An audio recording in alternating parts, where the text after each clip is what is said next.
오늘 사무엘상 18장은 이제 다윗이 이제 눈에 보이지 않는 여정에 있다가 눈에 보이는 여정으로 이제 등장하는 장면이 17장, 18장 이렇게 연결되어집니다. 눈에 보이지 않았던 다윗의 여정은 목동 시절이었죠.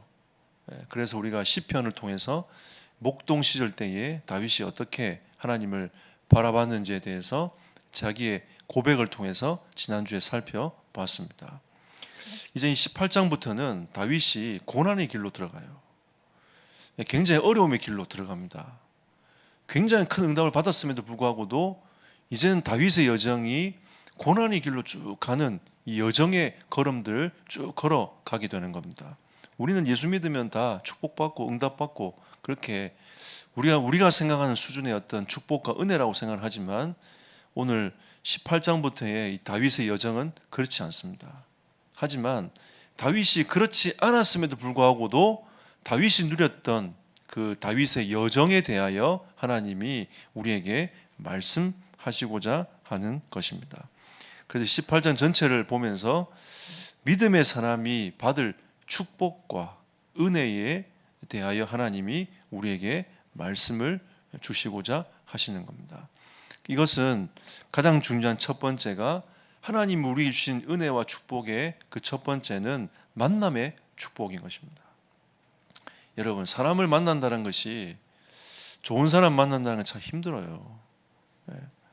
우리가 결혼하는 것도 참 힘들지 않습니까? 좋은 사람 만나서 결혼하는 것도 참 힘들어요.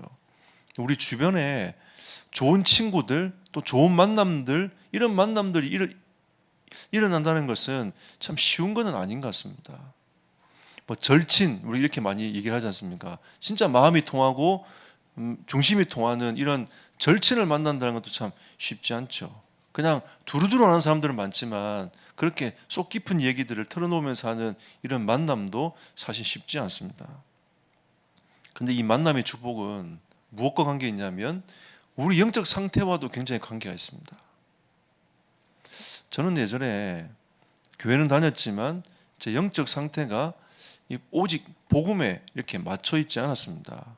복음을 가지고 성공이라는 또 내가 내 야망과 욕심을 채우고자 하는 복음 플러스 알파가 있었던 거죠. 오직 그리스도가 아니었고 오직 복음이 아니었습니다. 그러다 보니까 그냥 복음 가지고 그냥 재미있게 놀고 함께 할 수 있는 이런 친구들이 주변에 쫙 깔리더라고요. 그런데 그 중간중간에 우리 선배들 보면 오직 복음 위해 살아야 되겠다 이런 선배들이 나오더라고요. 참 신기했어요. 저분은 어떤 은혜를 받았길래 저렇게 열정적으로 하나님을 섬기면서 자기가 목회자 되겠다, 선교사 되겠다 하는가 이런 생각이 진짜 많이 들었거든요.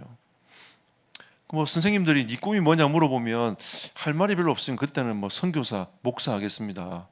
이렇게 제가 이제 어릴 때 얘기했던 기억이 납니다. 그때도 그냥 할 말이 별로 사실 없으니까 선교사, 목사 하겠습니다. 이렇게 말하면 선생님들도 좋아하세요. 자기 아들은 목사, 선교사 안 시킬 거면서 남의 아들이 목사, 선교사 한다면 굉장히 좋아하세요 또. 제가 이번에 어떤 선교사님 아들하고 대화를 하다가 그 아들이 이제 조그매서 마이크를 잡고 막 이렇게 찬양도 하고 강대상에 올라와서 그 목사님 따라하면서 축도도 하고 막 이렇게 하는 장면을 찍어서 저한테 보내더라고요. 그래서 제가 그랬어요. 네 아들 목사 시켜라 했더니 절대 안 된다면서 그런 얘기를 하더라고요. 참 우리가 이 만남의 축복 이렇게 얘기하는 것은 참 쉬운 게 아니죠. 근데 이 만남의 축복은 왜 영적 상태와 관계 있냐면 제가 예전에 이 약간 영적 상태가 안 좋을 때는 나하고 비슷한 그 무리들이 점점 모이게 되더라고요. 저희 동기가 한 3, 40명 정도 됐거든요. 40명 됐는데 그 3, 40명 되는 저 동기들 중에서 또 그 안에서 나와 영적 상태가 비슷한 아이들끼리 무리 지어서 한 4-5명이 모이는 겁니다. 저는 중학교 때 새벽 기도를 갔습니다. 놀랬죠. 사람들이 장로아들은 다르다면서 이렇게 저한테 얘기를 했어요. 저는 새벽 기도를 할 목적이 있습니다. 새벽 기도를 하러 간 게 아니에요. 새벽 기도 마치고 교회 바로 밑에 있는 오락실 가려고. 그래 제가 새벽 기도를 갔습니다. 그리고 일찍 일어나가지고 친구들을 깨우러 갔습니다. 지금 휴대폰이 있어서 뭐 전화를 하지만 그 당시는 뭐 그게 있습니까? 집 앞에 찾아가서 문을 두드린 겁니다. 누구야 하고 새벽에 부르는 거죠. 그러면 그 집사님과 어머니들이 눈 부시시 해가지고 완자면서 자기 아들 깨워가지고 또 내보냅니다. 그러면서 늘 웃으면서 보내세요. 역시 우리 아들이 새벽 기도로 가는구나 이러면서 웃으면서 보내는 거죠. 근데 우리는 다 작전이 있는 거죠. 새벽 기도 와가지고 제일 첫 시간에 오락실을 가는 겁니다. 그게 우리의 목적이었어요. 그리고 새벽 기도 마치고 또 문을 두드립니다. 오락실 문을 막 두드리면 또 그 사장님, 여사장님도 머리 이래가지고 있잖아요. 부시시 해가지고 스르륵 셔터문을 열어가지고 문을 열어줘요. 또 열심히 오라고 갑니다. 근데 그 무리들 있잖아요. 몇 명 안 되는 그 무리들이 영적 흐름이 같은 거죠. 노는 시간 비슷하고. 근데 무슨 만남의 축복이 있겠습니까? 그런 내 영적 상태에 있다 보니까 그런 만남들이 계속 지속이 되는 거죠. 어느 날 이런 생각이 들더라고요. 벗어나고 싶다. 벗어나고 싶은데 어떡할까? 아침마다 벗어나고 싶다고 생각을 했지만 또 내 오후의 삶은 어디가 있냐면 또 거기 가 있어요. 아침에 또 일어나면 벗어나고 싶다 하는데도 또 나도 모르는 사이에 거기 가 있어요. 늘 나는 이거 벗어나야 되겠다. 더 이상 하지 말아야 되겠다. 이러다가 내 인생 망치겠다. 이런 생각이 드는데도 어느 날 또 그 가 있어요.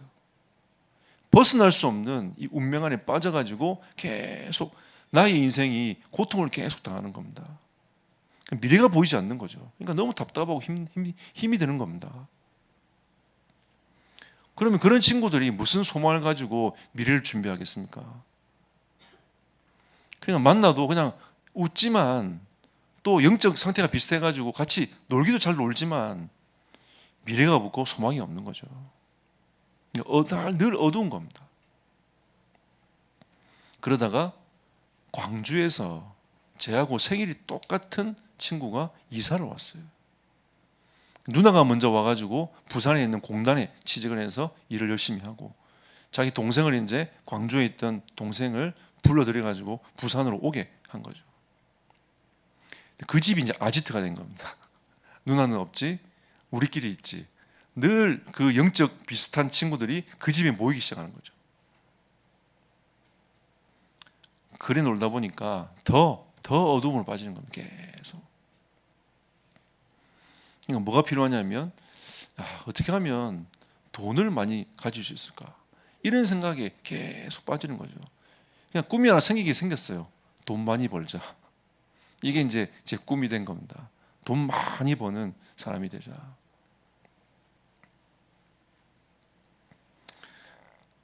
근데 오늘 이 다윗은 제 영적 상태와는 완전히 다른 삶을 살아갔습니다. 어릴 때 그 목동 생활을 했지만 하나님과 통하는 자가 아니었습니까? 그리고 하나님의 언약을 붙잡고 그 걸음을 걸어갔던 사람이 다윗이었습니다. 자, 오늘 18장 1절 3절을 한번 보시겠습니다. 다윗이 사울에게 말하기를 마침에 요나단의 마음이 다윗의 마음과 하나가 되어 요나단이 그의 자기 생명같이 사랑하니라. 그리고 3절에 요나단은 다윗을 자기 생명같이 사랑하여 더불어 언약을 맺었으며, 이런 좋은 친구와의 만남이 일어나게 되는 겁니다. 사실 요나단이 다윗보다 나이가 좀 많아요. 형님이었지만 다윗을 생명과 자기의 생명과 같이 사랑하는 이런 만남의 축복이 일어나게 된 것입니다. 제가 이 부분을 보면서 옛날 생각이 참 많이 나더라고요. 제가 19살 때 예수님을 구주로 영접했습니다. 그리고 드디어 이 운명 안에서 빠져나올 수 있겠구나라는 확신이 들기 시작하더라고요. 왜냐하면 하나님의 말씀이 내게 계속 편집이 되니까. 그동안 내 각인, 뿌리, 체질내었던 이 수많은 잘못된 이것이 조각조각 나 있던 것이 이제는 주의 말씀으로 자꾸 편집이 자꾸 되다 보니까 이게 확신이 조금씩 생기기 시작하는 겁니다. 그래, 맞아. 하나님은 나를 하나님의 자녀로 부르셨구나. 하나님은 나를 이 시대에 전도자로 세우셨구나. 하나님은 나를 앞으로 세계복음화에 쓰시겠구나. 이렇게 자꾸 말씀이 조금씩 편집되기 시작하더라고요. 그리고 제가 재수를 하고 신학대학에 들어가게 됐습니다. 참 희한하죠. 그 시간표가 전도자를 만나는 시간표가 됐습니다. 나이는 다 달랐지만 진짜 복음을 사랑하고 복음의 열정이 있는 동기들 하나님이 만남의 축복을 허락해 주셨어요. 그러면 제 대학 시절은 내 영적 문제와 이 전도 운동이 두 개가 막 뒤섞여가지고 너무 재밌게 대학 생활을 보냈던 것 같습니다. 그러면서 하나님이 거기에서 이 대학 생활 속에서 하나님이 많은 응답과 축복 그리고 영적 문제가 무엇인지 이것들을 깨닫게 하고 현장을 많이 경험하도록 하나님이 만들어 가시더라고요. 그리고 그 이후부터 제가 하나님을 만나고 그리고 내가 언약을 붙잡고 그 말씀이 편집되는 대로 흐름을 쭉 가지고 가다 보니까 하나님이 제 주변에 옛날에 그렇게 운명에서 빠져나오고 싶었던 운명에서 빠져나오게 하시면서 새로운 만남들을 하나님이 계속 허락해 주시더라고요. 그 이후부터는요, 어떤 흐름을 받겠냐면 예전에는 저하고 비슷한 아이들 만나서 도움도 별로 받지 못하고 그런 만남을 만났는데 그 이후로는 하나님을 만나고 복음 앞에 결단한 이후로는 하나님이 저에게 진짜 도움이 되는 만남들을 계속 허락해 주시더라고요. 제게 도전이 되고 또 힘이 되고 또 나를 도와주고 하는 이런 만남들을 하나님이 계속 허락해 주시더라고요. 지금까지 하나님이 그렇게 인도해 오셨습니다. 만남의 축복, 아무나 받을 수 있는 축복은 아니지만 우리가 진짜 복음 앞에 있으면 하나님은 이런 축복된 만남으로 계속 우리 인생을 바꾸어 가시고 축복된 만남이 계속 이어지는 응답으로 가게 되는 것입니다. 그래서 하나님은 이 다윗과 요나단이 영이 통하는 만남으로, 영적인 것이 통하는 만남으로 하나님이 그렇게 역사에 가신 겁니다. 오늘 이 18장 1절, 3절 이 내용을 보면 이 원어적인 단어가 묵다라는 단어가 나와요. 그러니까 다윗과 다니엘이 영적으로 묶인다는 의미가 이 속에 담겨져 있습니다. 생명과 같이 사랑했다는 것은 영적으로 같이 묶이는 운명 공동체가 되는 거죠. 이걸 보고 복음 공동체라고 얘기합니다. 복음이 통해야지 다른 게 통하면 되겠습니까? 야망이 통하면 되겠어요? 복음이 통해야지. 사울은 야망이 있었지만 이 요나단은 복음이 통했단 말이죠. 우리가 몇 주 전에 요나단이 자기 무기 맡은 자와 함께 블레셋을 향하여 믿음으로 걸어가는 그 장면이 나오지 않습니까? 요나단도 하나님과 통했던 인물이었고 다윗도 하나님과 통했던 인물이었다 보니까 이 둘이 만남이 결국은 하나님의 방향과 그 응답이 통했던 응답으로 만남으로 바뀌게 된 거죠. 이 묵다의 의미는 여호수아 2장 18절에 이 기생 라합이 붉은 줄을 창에 묶다 이런 의미가 되는 겁니다. 이 의미가 이 묵다의 의미예요. 그리고 신명기 6장 8절에 보면 율법을 네 이마와 손에 붙여라. 떨어지지 않도록 해라. 주의 말씀이 너의 이마와 손에 붙여져서 계속 묵상과 은혜가 계속 있도록 만들어라 라고 하는 이 단어가 묵다의 의미인 거예요. 그러면 하나님과 영적으로 끊임없이 통해서 하나님과 완전히 묶여지는 그런 하나님의 사람이 되어라.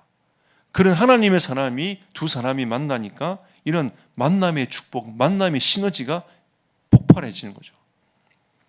하나님은 이런 만남의 축복이 일어나도록 만들어 가시는 겁니다. 하나님은 믿음의 사람은 이런 만남의 축복이 기다리고 있습니다.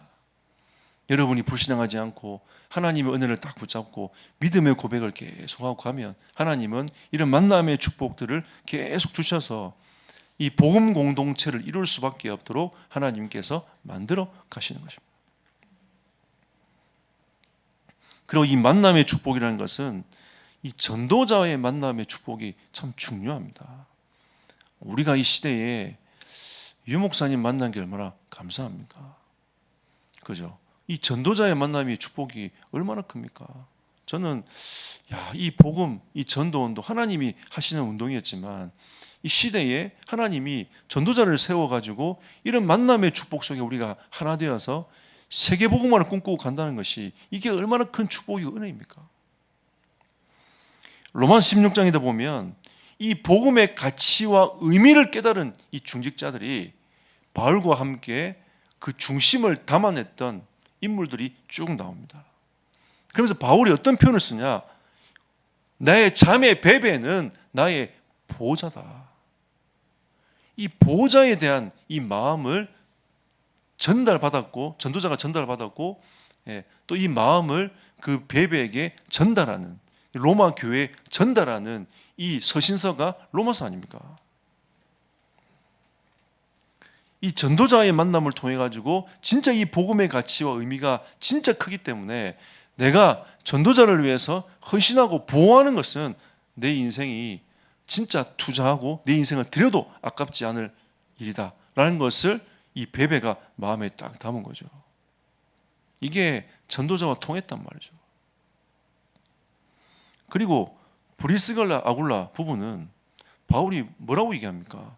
이들은 나의 동력자이다 라고 얘기하면서 자기의 생명을 나를 위해 드려도 될 만큼 그 정도로 통하고 복음에 진짜 헌신한 인물이 브리스길라와 아굴라다.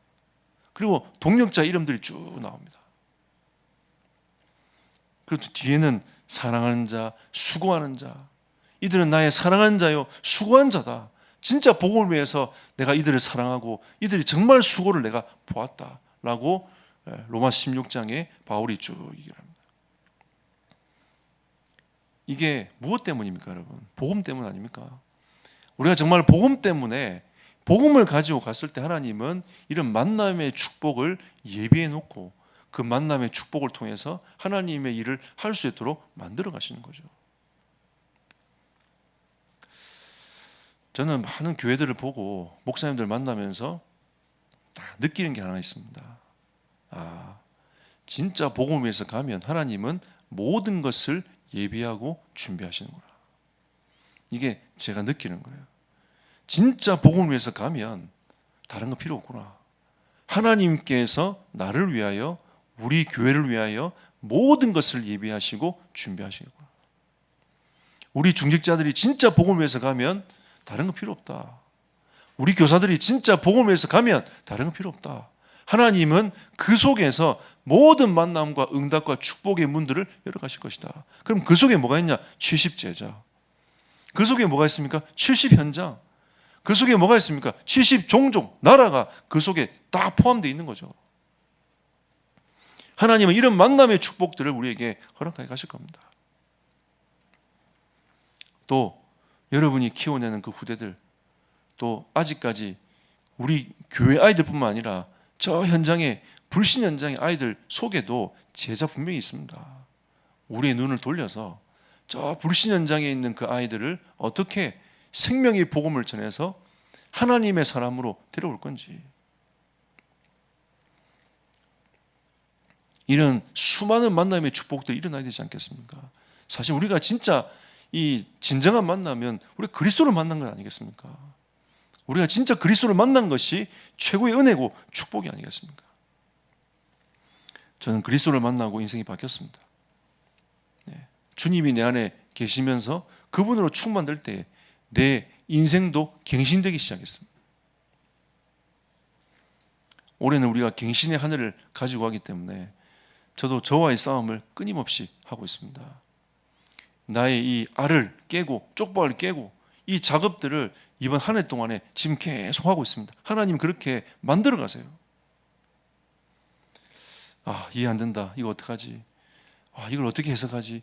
이런 문제들이 한두 가지가 아니에요. 근데 하나님이 그 속에서 하나님의 계획과 축복들을 계속 보여주시면서 하나님이 내 이 그릇을 깨도록 만들어 가시더라고요. 그러면서 하나님이 만남의 축복을 쭉 열어 가시는데 또 새로운 만남을 하나님께서 하시는 걸 보았습니다. 지난주도 그 소상임이 모임하면서 회의하고 이걸 어떻게 이제 앞으로 정리할 것인가 이제 이렇게 쭉 정리하고 회의한 이후에 운동을 잠깐 하고 목사님 네 분에서 내려오면서 제가 갑자기 그런 생각이 드는 겁니다. 참 이 조합이 너무 신기하다. 나는 평상시 같으면 이런 분들하고 절대 만날 수 없는 조합인데 하나님이 이렇게 만남을 주셔가지고 또 이렇게 나의 생각을 바꾸고 내 그릇을 깨고 또 하나님이 이렇게 만남의 축복과 응답의 문들로 열어가시는구나. 이게 사무엘상 18장이었습니다. 현장과 상황을 보면서 하나님은 그 속에 메시지가 들어가 있고 말씀이 들어가 있는 겁니다. 하나님은 만남의 축복을 예배해 놓고 계십니다. 우리가 꼭 그것만 쳐다볼 게 아니라 그 속에 제자 있고 그 속에 하나님의 계획이 숨어 있는 겁니다. 요즘 우리 다민족 얘기하면서 다시 우리 지난번에 우리 교회 어떤 스리랑카 친구들 좀 만나면서 인도를 받아보자 라고 이제 같이 기도하면서 했더니 어제 시 목사님이 그분들 만나고 왔어요. 근데 좀 제가 듣기에는 이분들 쪽에 제자가 분명히 있을 건데 그 물망에 오르는 그 사람들은 제자가 아닌 것 같은 느낌이 드는 거죠. 우리가 볼 때는 그 만남의 축복이 작은 것처럼 보이지만 그 만남을 통해서 또 다른 하나님의 계획들이 분명히 그 속에 숨겨져 있는 겁니다. 우리가 눈을 뜨고 잘 보면 하나님은 그 만남을 통해서 그 뒤에 하나님의 계획과 응답이 또 때론 숨어 있게 되는 거죠. 그러니까 우리가 보면서 이 사람을 꼭 만나야 되냐, 내가 사역을 꼭 해야 되냐 이런 생각하지 말고 그 뒤에 또 그 만남을 통해서 하나님의 또 다른 계획이 숨어 있음을 여러분이 믿음으로 고백하는 언약의 백성들이 되시기를 예수 이름으로 축복합니다. 두 번째는 이 믿음의 사람은 어떠한 상황 속에서도 하나님을 누리는 은혜를 입는 사람이 되는 것입니다. 자, 오늘 5절 보십시오. 자, 다윗은 사울이 보내는 곳마다 가서 지혜롭게 행하매 사울이 그를 군대의 장으로 삼았더니 온 백성이 합당히 여기고 사울의 신하들도 합당히 여기더라. 이게 지금 골리앗을 죽인 이후의 모습 아닙니까? 그죠? 예. 그러니까 사람 다 이제 합당히 그걸 여긴 거죠. 근데 문제가 뭐냐?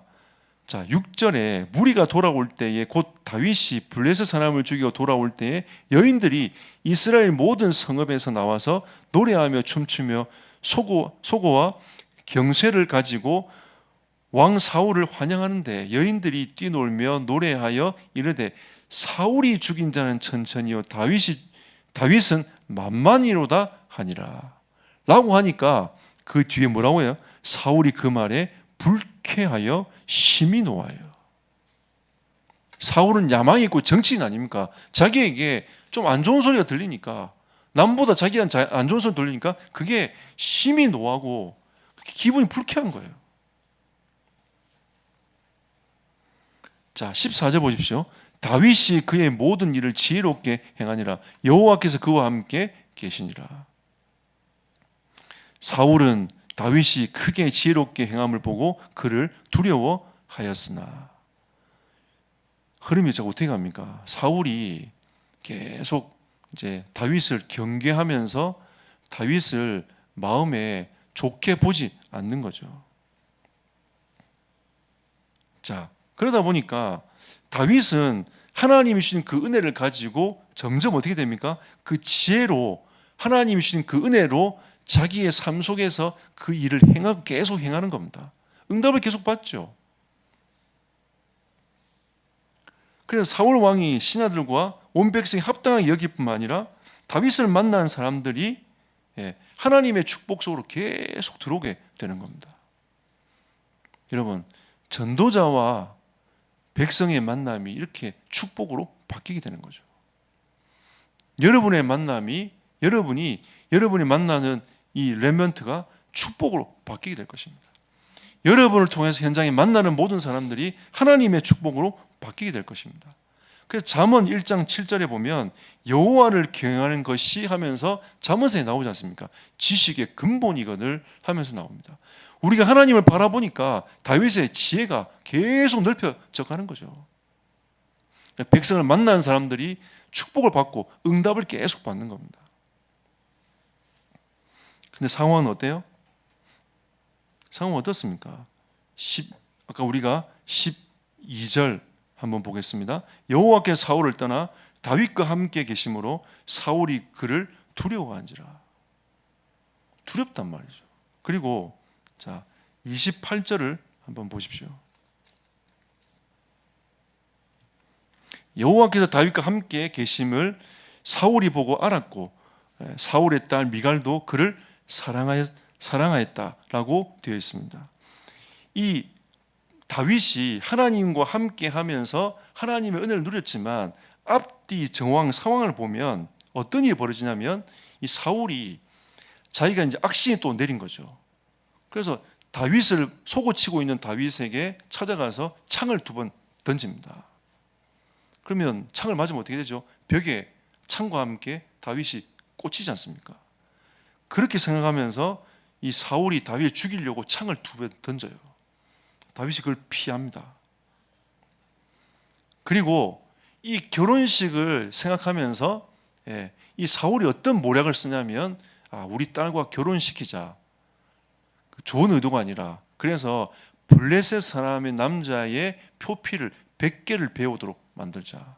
이 말은 다윗을 보내가지고 블레셋 사람 손에 의하여 죽도록 하는 거예요. 이게 사울의 계략이었던 겁니다.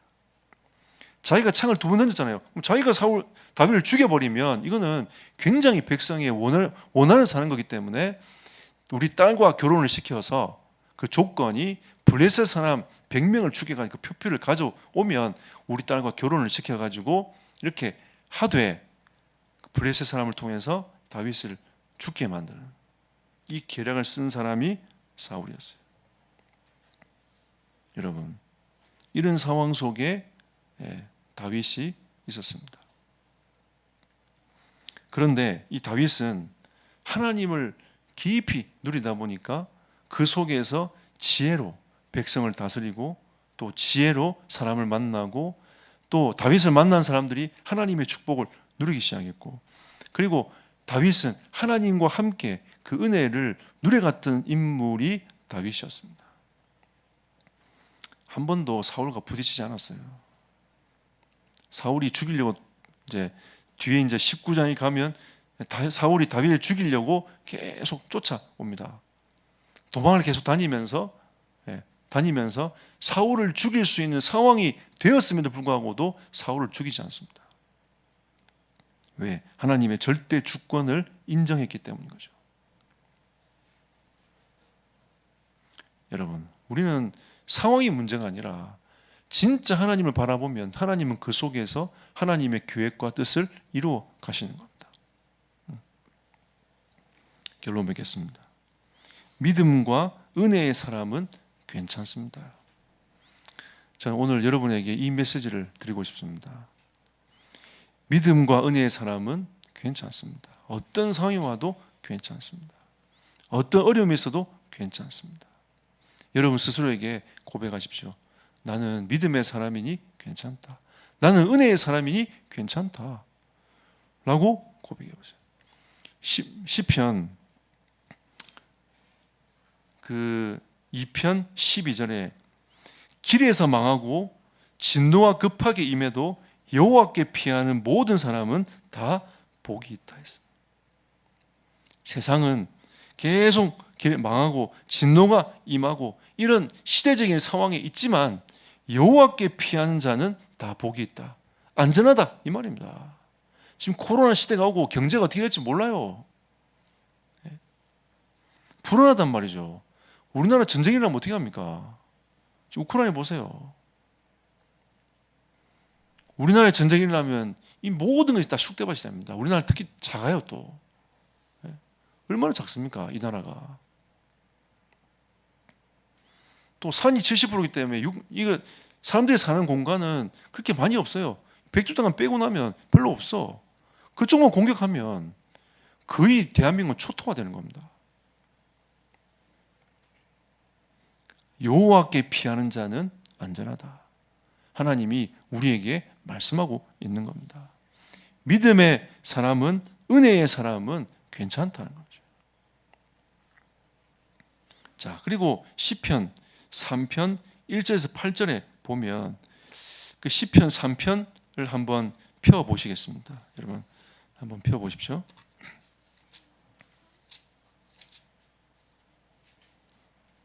자, 시편 3편 1절을 보면 이 다윗이 그 아들 압살롬을 피할 때에 지은 시거든요. 그 지은 시인데 그 1절을 보시면 여호와여 나의 대적이 어찌 그리 많은지요. 일어나 나를 치는 자가 많으니이다. 다윗이 그동안 자기가 인생 여정을 살아왔던 여정 속에서 다윗이 이런 고백을 한 겁니다. 여호와여 나의 대적이 많은 게 정도가 아니라 어찌 그리 많은지요. 왜 이렇게 하루가 이렇게 멀다 하고 자꾸 대적이 일어납니까? 평탄한 날이 없는 거죠. 다윗이 그렇게 고백을 한 겁니다. 대적이 어찌 그리 많은지요. 일어나 나를 치는 자가 왜 이렇게 많습니까? 내 아들도 나를 치려고 하지 않습니까? 하나님. 6절에 선포합니다. 천만인이 나를 에워싸 진친다 하여도 나는 두려워하지 아니하리이다. 이게 다윗의 선포였습니다.